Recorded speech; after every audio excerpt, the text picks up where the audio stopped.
Hindi yung palabas nito ni Panfilo Lacson, yung palabas ni Lacson na itong si Gutesa sinungaling ay walang basihan. Bakit? Walang basihan. Bakit? Sumumpa siya dyan eh. Tapos yung papel na yun, binasa niya eh. Yung laman ng papel na yun. Kaya nga sabi ni Marcoleta, wag kang lumabas sa papel. Kung ano yung nakasulat sa papel, doon ka magbase. Wag kang mag-improvise. Kasi nga pag nag-improvise ka, wala siya doon sa salaysay mo. Halimbawa, dinagdagan mo, binawasan mo. Yari ka. Kasi ito nga yung sinumpaan mo, ito yung pinirmahan mo, dapat dito ka magbase. Kung ano yung kulang dito, gagawa ka ng supplementary affidavit. Pero hindi na dapat gumagawa ng supplementary affidavit kung organize naman yung thoughts mo nung ginagawa mo yung nung affidavit na yun. 'Di ba?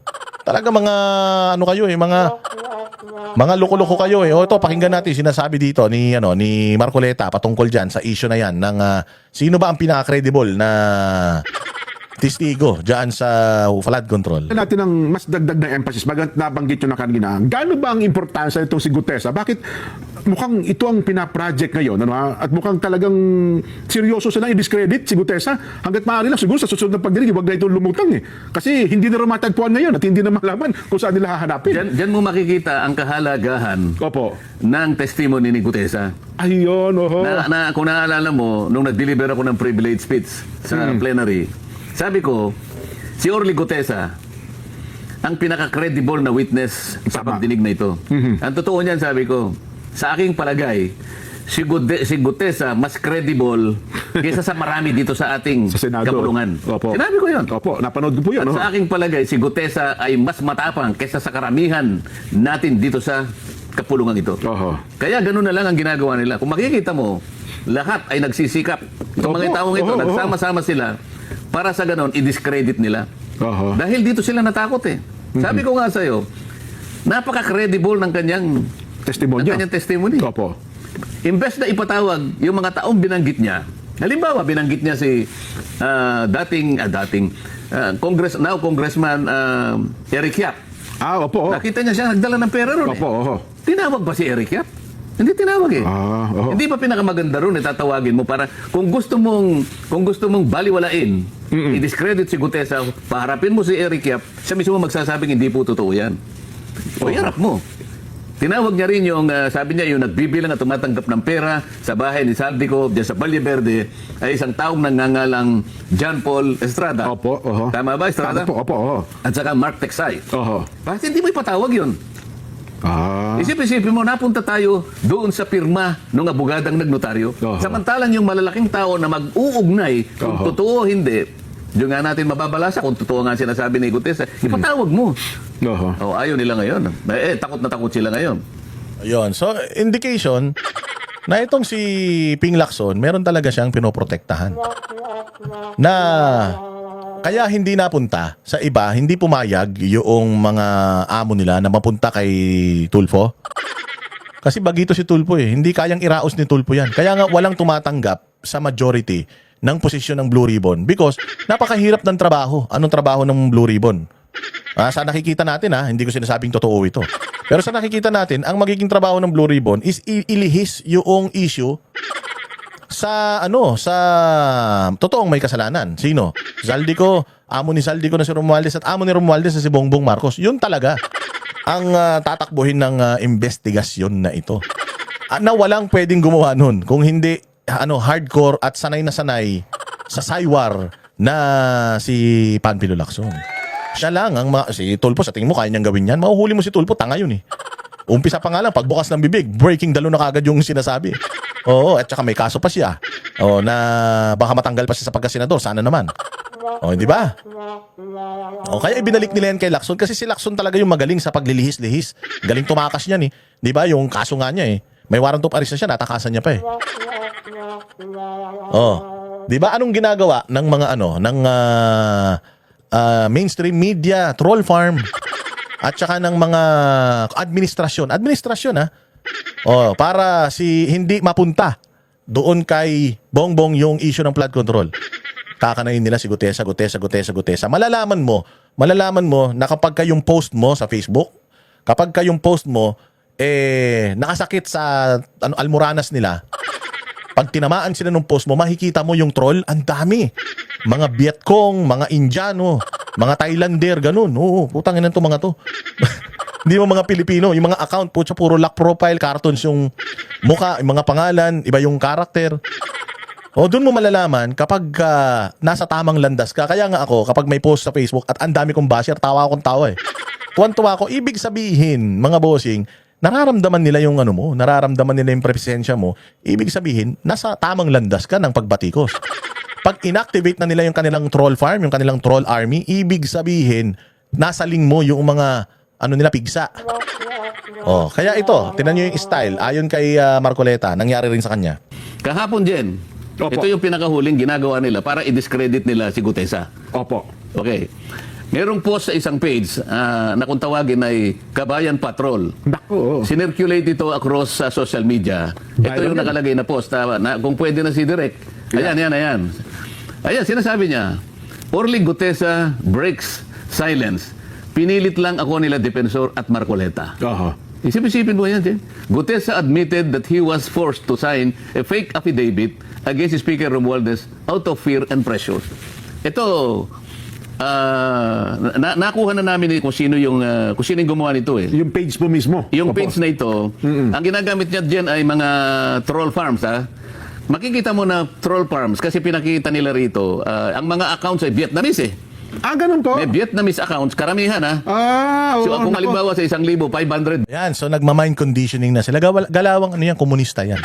Galawang mainstream media yan. Kasi ang mainstream media, magaling sa propaganda eh. Na-infiltrate na ng mga komunista yung mga mainstream media. Ginagamit ang mainstream media para sa mga propaganda na ganyan. So bumaliktad na daw si Orly Gutesa. Fino-float nila yung idea para si Orly Gutesa mapaisip. O na pinilit lang daw siya ni Marcoleta at saka ni Defensor. Sabi ko nga sa inyo eh. Susunod ay papatawag dyan sa Senate inquiry pag nagbukas yan, si Mike Defensor. Oo. Mauuna pang ipatawag si Mike Defensor kaysa ipatawag yung YAP na AXIS, ipatawag yung mga tao na sinasabing nakatanggap ng mali-malitang pera, nagbilang pa. Kaya bago ipatawag yung mga kung sino-sino, mga bossing, maniwala kayo. Mauna pang ipatawag yung pamilya niya ni Gutesa. Tapos sa kalaunan niyan, si Gutesa yung hinihiring na, tapos si Gutesa na yung makukulong. Hayop. Tangina talaga tong mga to, no? Vietnamese at yung iba pa Arabic accounts. Para kunwari, maraming Marami sumusuporta. nag-suporta at saka kumukomment. Opo. Oo, ha. Ngayon, ibalik nga natin doon para makita natin.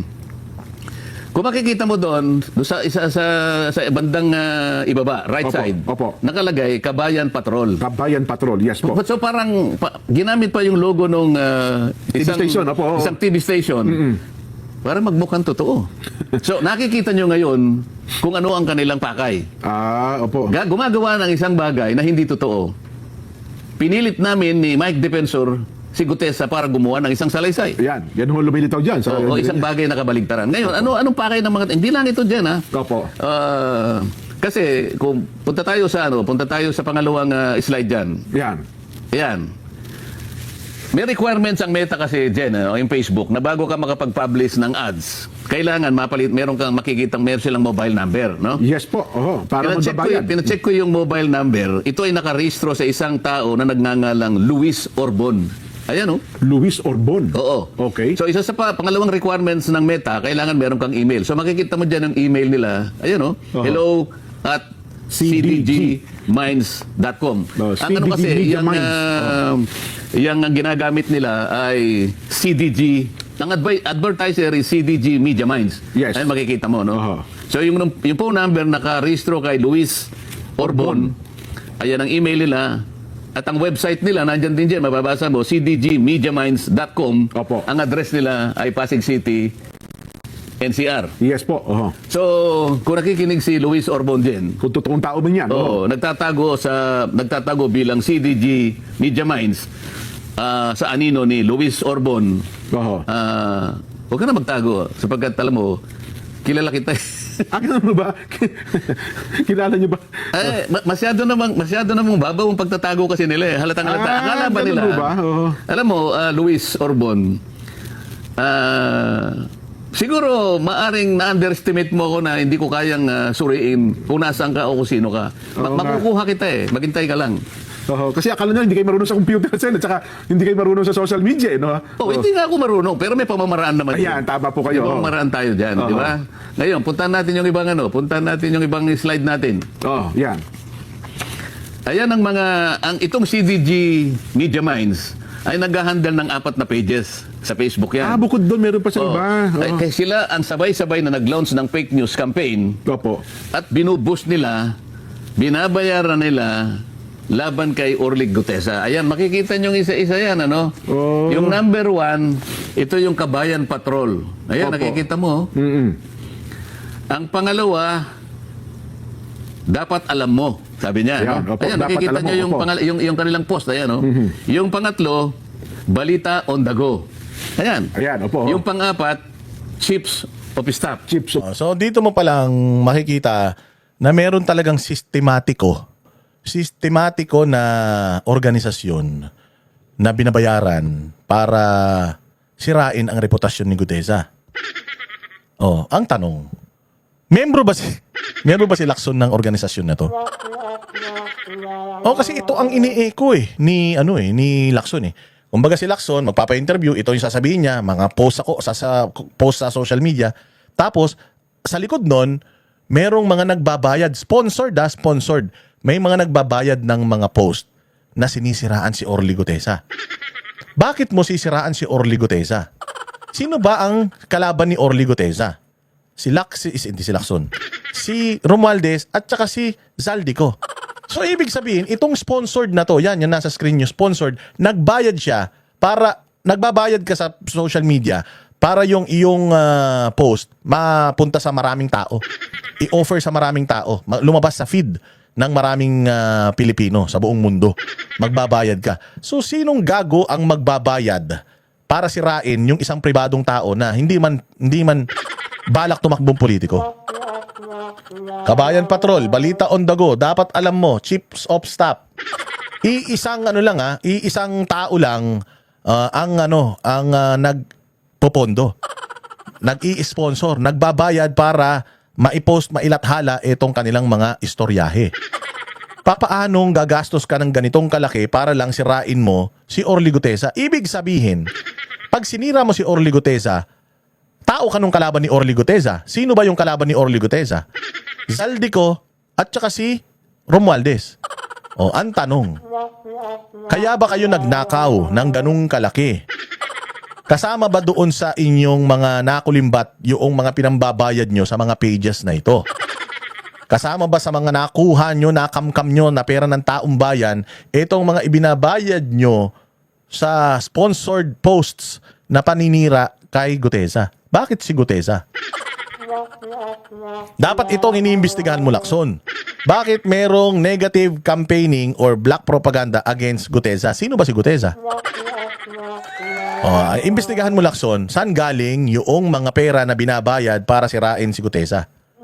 Naintindihan ko si Marcoleta. Kung siraan si Marcoleta, naintindihan ko. Kasi si Marcoleta, politiko. Naintindihan ko kung siraan ka, politiko ka. Si Duterte, siraan, politiko. Naintindihan ko yan.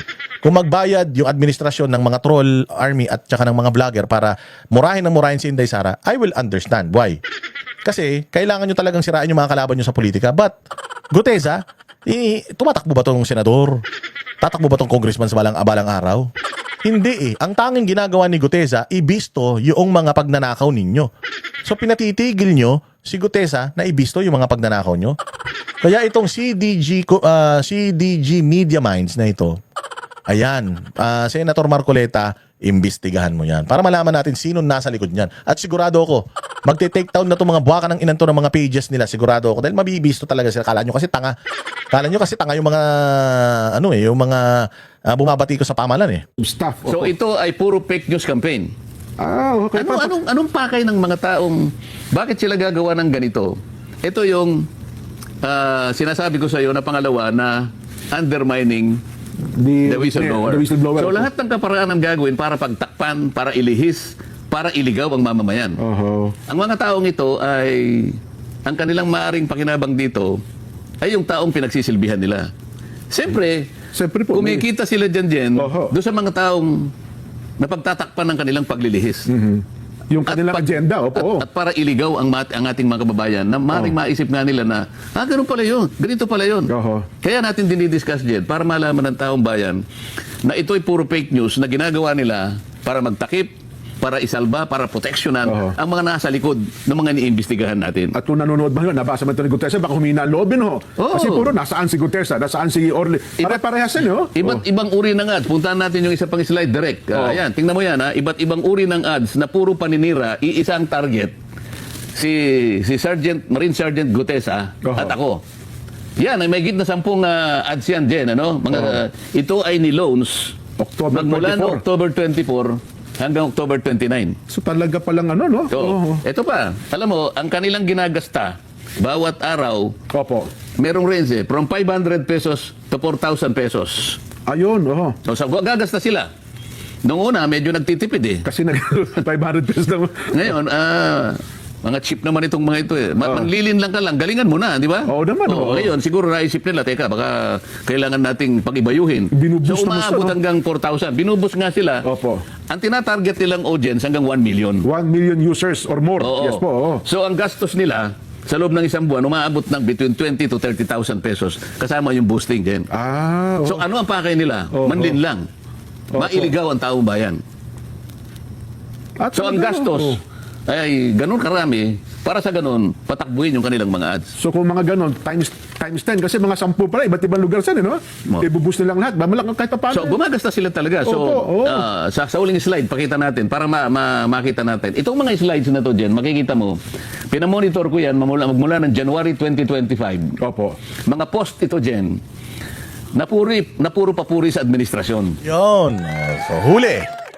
Huling-huli sa akto. Na maka-administrasyon etong tumatrabaho, naninira kay Gutesa. Kung maka-administrasyon yung naninira kay Gutesa, ibig sabihin, alam ng administrasyon. O kung pera na galing sa flood control project yung pinangsisira kay Gutesa, ibig sabihin, may kinalaman ng administrasyon kasi puro pala pro-administration eh. Yung post nitong page na ito eh. Bakit mo na naman kinunik, Boss Dada, sa flood control? Kasi nga, si Gutesa, pera ng flood control, yung ine-expose niya. Hindi naman niya sinabi si Bongbong Marcos. Hindi naman niya sinabing administrasyon. Ang sinabi lang niya, 2 tao. Zaldico at saka si Romualdez. So bakit itong pumoprotekta kay Zaldico at saka kay Romualdez na sumisira kay Gutesa ang mga post pro-administration? Kayo nang bahalang humusga kung saan papunta yung istorya na yan. Pero malinaw pa sa sikat ng araw na may gustong protektahan talaga itong si Lacson dahil ini-echo niya yung sinasabi nitong mga pages na ito na pro-administration pages, sinisiraan si Orly Gutesa na si Orly Gutesa hindi naman tinuturo yung administrasyon. Agay, ang sakit. Pero same page po.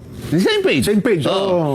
Yan ay puro papuri sa administrasyon. Ngayon ang kabalintunaan dito, kung ang administrasyon gusto niyang malinis ang skandal na ginawa ng flood control, Opo. bakit ngayon nag-ship sila dun sa paninira? Character assassination na nangyayari. No? Sa investigasyon na ginagamit namin para tukuyin natin sino ba talaga ang mga tao, malalaking tao na nasa likod ng mga pangyayaring ito. Opo. Eh kung maka-administrasyon kayo, bakit taliwas ang ginagawa nyo ngayon? Sinisiraan nyo ang mga taong lumabas para ngayon pagtibayin, tukuyin, makilala kung sino yung mga malalaking tao. Ba't nagsimula kayo ngayon gumawa ng fake news October 24 hanggang October 29? Oho. Alam mo kung bakit? Opo, bakit po? Sapagkat merong nagbabanta na itutuloy ang Blue Ribbon Committee itong Nobyembre. November 14 daw po, Sen. Ang November schedule. nga. Kaya, November 14 ngayon, na po. tamang-tama lang na sirain si Gutesa. Akala nila ngayon.